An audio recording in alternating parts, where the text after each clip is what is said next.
Kasako Media, tunaangazia maisha, tunaandika kesho.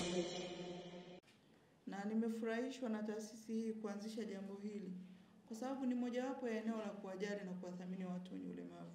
Kama wengine watasoma Qur'an, wahifadhi vizuri, kwa nini na watu wenye ulemavu wasihifadhi, wasisome, tukaona vipaji vyao na vipawa vyao?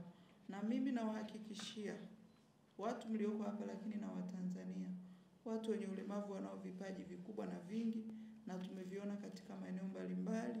Tuendelee kuwaunga mkono, na sisi serikali ya awamu ya 6 chini ya Mheshimiwa Rais Dr. Samia Suluhu Hassan tunawaahidi tutaendelea kushirikiana na nyinyi bega kwa bega kuhakikisha kwamba mambo haya tunayapeleka mbele.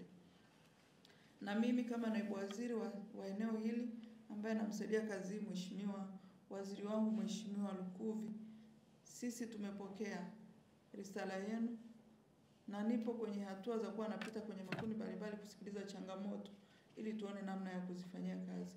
Kwa leo mimi nimepokea tayari ya kufanyia kazi.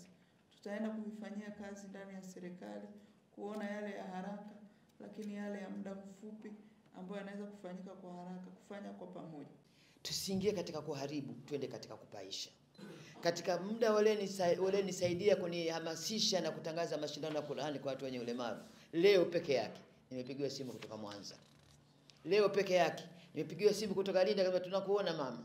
Ni media hizo. Hapa ninavyokuambia nimepigiwa simu mpaka Dar es Salaam, ni media. Mwenyezi Mungu, watu wa media na waombeni Mwenyezi Mungu awabariki, muwe na upendo na mtupeleke katika sehemu iliyokuwa sahihi. Kasako Media, tunaangazia maisha, tunaandika kesho.